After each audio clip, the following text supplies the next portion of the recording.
Are you having a hard time figuring out what to get Dad for Father's Day? You should check out Row 1 Brand's Vintage Pictorum Gallery. They have America's best sports art. With over 7,200 historic sports prints, you're assured to find something unique for Dad this Father's Day. Instead of a boring old tie, get him a historic baseball photo taken by Henry High Sandom at the historic Polo Grounds Stadium in New York City during the 1894 Temple Cup. Or, if he's an NFL buff, check out the 1963 vintage NFL poster. These are so good looking that you'll be amazed how they turn out. Shop now at sportshistorynetwork.com/row1 and save 15% off your order. On Christmas Day in 1776, General George Washington's army crossed the Delaware to turn the tide of the Revolutionary War in future America's favor. There's no denying why the capital of our country was named after the first U.S. president. In a similar fashion to our nation's capital regarding the NFL, the hero of this story took the league by surprise to spark a revolution of his own, and it all started with the forward pass. Welcome to the Football History Dude Podcast, where each episode is a journey back in time to learn about the rich history of the NFL. Your host is Arnie Chapman. Football is his passion, and he wants you to come along with him to explore the yesteryear of the gridiron. So hop on board his DeLorean, and let's get this baby up to 88 miles per hour. Great Scott! So this time as we step off our DeLorean, the date is March 17th, 1914, and we are in Temple, Texas. The hero of our story is Sammy Adrian Baugh. Now later he would become Slingin Sammy because he helped establish the pro game in our nation's capital, and he was also a major influence of offensive revolution of the 1930s and 1940s. But let's take it back a little bit. You see, at the age of 16, his family would move to Sweetwater, Texas. Now, as a high school quarterback, he wanted to be the best. He decided he was going to be a perfectionist, and he was going to master the art of passing. So what he did was he would set up a rope and a tire in his backyard. You know, swinging it from a tree, throwing it around and that kind of thing. He would take that tire, he'd swing it back and forth at various speeds. Then he would practice for hours on end, throwing through that tire from different distances, on the run, all sorts of things to kind of hone in his skills to become the perfectionist, the master of the passing game. Now, he would, of course, have a good high school career. Then he would go on to play baseball, basketball, and football, where he would letter in all three sports for TCU. He was recruited there actually for baseball, but he would end up becoming most famous for football. Now, TCU was just, at the time, a very tiny little college called Texas Christian University, but he helped put this school on the map. Now, Sammy Baugh, after the 1935 season, he took TCU to the Sugar Bowl, where they would have their first ever bowl game victory. Then after the 1936 season, he took the team to the first ever Cotton Bowl Classic. Now, I'm not just saying their first ever Cotton Bowl Classic. I'm talking about the OG Cotton Bowl Classic. This was the first ever Cotton Bowl Classic, and Slingin Sammy would take TCU to go on and defeat Marquette 16-6. Now, Marquette at the time, they were considered a powerhouse, so this was an unbelievable defeat. I included some Amazon links to Slingin Sammy's books over at the show notes, which, by the way, you can head on over to the show notes by going to thefootballhistorydude.com.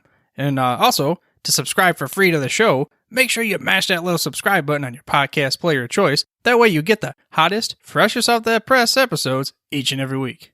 But getting to Sammy Baugh's time in the NFL.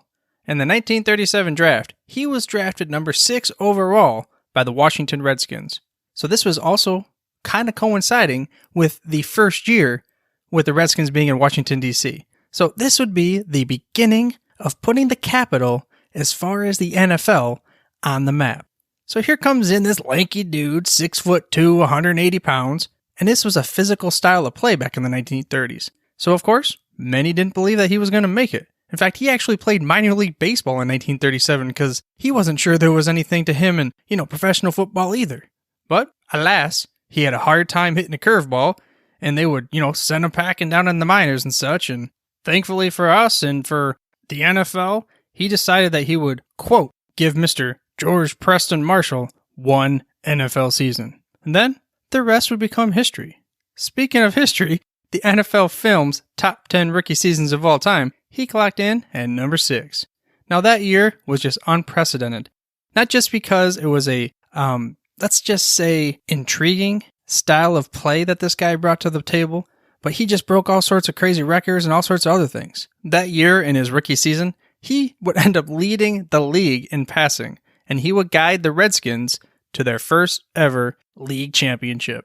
So a rookie QB leading the charge for a team in a new city, maybe not as difficult as nowadays, but still, that's kind of a crazy feat if you ask me. Now let's go ahead and talk about something that kind of really put the cherry on top as far as the, maybe not the perfect, but one of the perfect types of rookie seasons in the NFL. So his sensational rookie season would end up culminating in a perfect fashion. According to an ESPN Sportscentury feature, it kind of went as such. Some people insist that his play in the bitter cold and wind of frozen Wrigley Field changed pro football forever, end quote. So, with his numb fingers, this dude still had 17 of 33 pass attempts for 335 yards, which at the time, in that era, that's unheard of. Just crazy numbers. His second half TD passes, now this is even probably more impressive. He had TD passes of 33, 55, and 78 yards, which at the time was just a pound run kind of type of play. They were starting to get in passing, but like I said before, this guy, in fact this game, helped revolutionize the aerial attack from the sky. But although he had that sensational rookie season and his first season in the NFL was, league champion, it was not all fame and glory. Do you remember that 1940 season where we talked about the Bears beating the Redskins 73-0 in that championship game? Yeah, that was Sammy Baugh. And we kind of discussed this a little bit, but just to take you back a little, Sammy Baugh said after the game, he was asked if the game would have turned out different if the receiver hadn't dropped a pass in the end zone.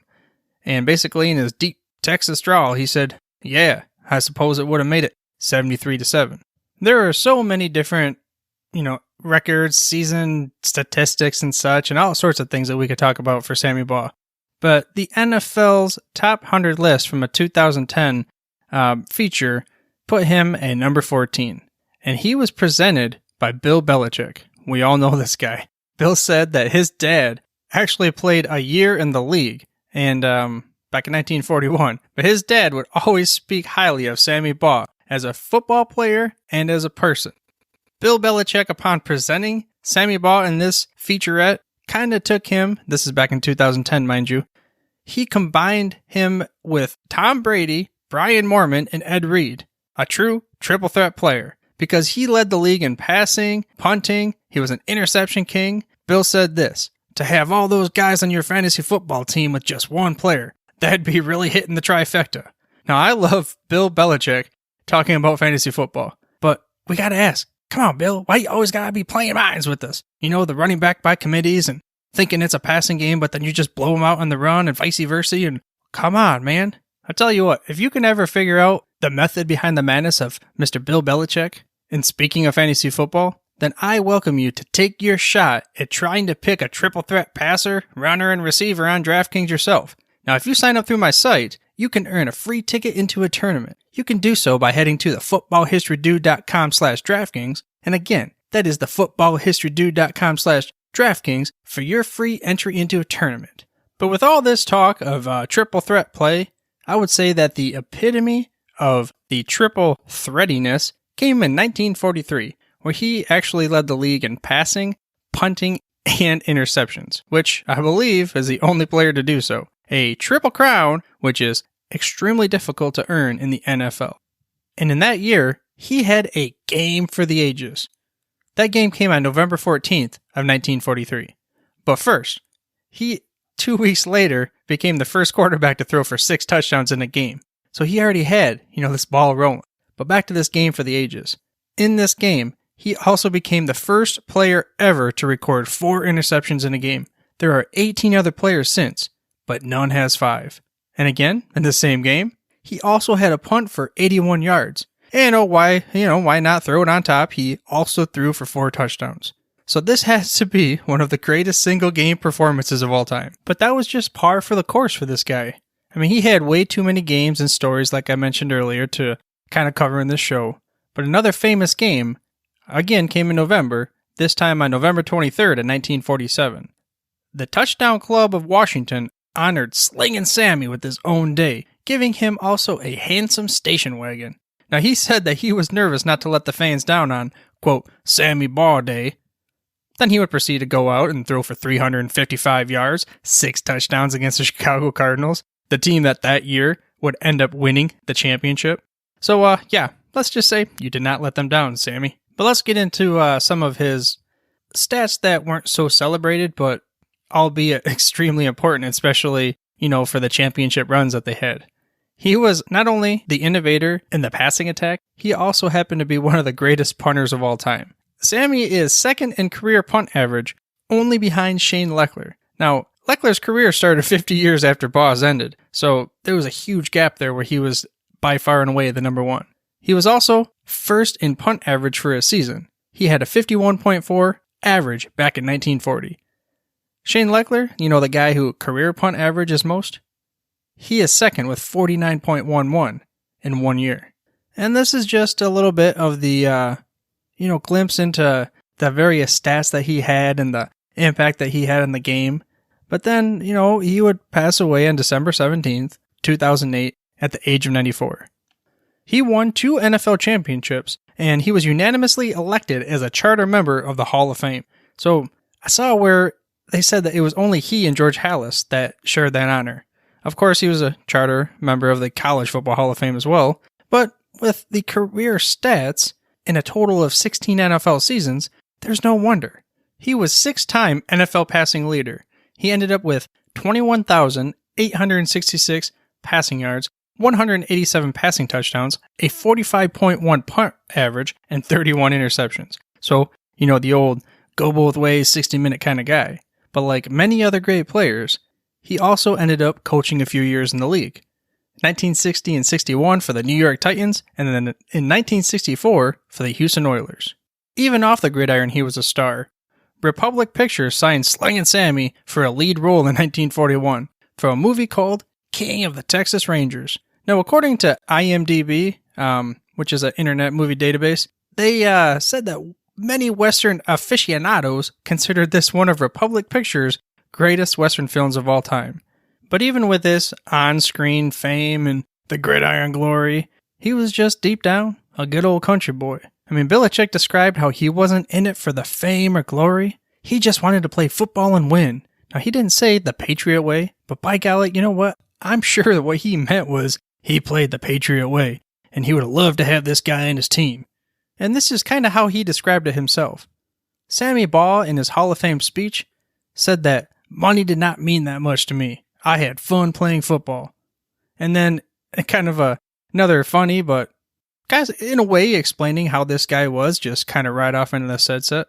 In the top 100 video describing how he was so popular in the NFL and all these things, and he could have all this glory, but he just rode into the sunset after retiring. And the interview with him, just kind of like describing how he was just back to his roots as a Texas boy. He said that, I'm a country boy and I like the country. If I want to walk out in the yard and take a leak, well, I'm going to walk out in the yard and take a leak. And that's it. But with that being said, Slingin Sammy may have been just a country boy, but he sure did have swagger and confidence on that field.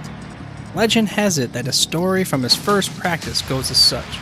Coach Ray Flaherty told him, "Let's see you hit that receiver in the eye." So Slingin Sammy looked over at Wayne Milner, who was running a button hook pattern, and Slingin Sammy confidently asked, "Which eye?" I hope you enjoyed this episode of the Football History Dude, and were able to gain some knowledge nuggets about one of the most dangerous triple threat players in NFL history. This wraps up the inaugural Pro Football Hall of Fame class of 1963. Now in the next episode, we shift gears a little bit for a special holiday episode to discuss a brief history of the NFL on Thanksgiving Day. But for now, dudes, I'm through if you're through. Thank you for listening to this episode of the Football History Dude. To make sure you're the first to get the next episode, please subscribe on your podcast player of choice and head on over to to thefootballhistorydude.com for the show notes and more information on the history of the NFL. And remember, dudes, where we're going, we don't need roads. We here at the Sports History Network proudly partner with 26 podcasts, all revolving around the history of sports. But did you know that many of our hosts were sports history authors way before they started their shows? It's true. We've got Joe Ziemba, host of When Football Was Football, Joe Zagurski, host of Pro Football in the 1970s, Mark Morthier, host of Yesterday's Sports, Tommy Phillips, host of Lombardi Memories, and Scott Adamson, co-host of From the 55-Yard Line. All these authors have many books for you to choose from. To check them out, go to our website at sportshistorynetwork.com/sportshistorybooks. Pick up your copy today. Soundtrack provided by Kevin MacLeod of filmmusic.io.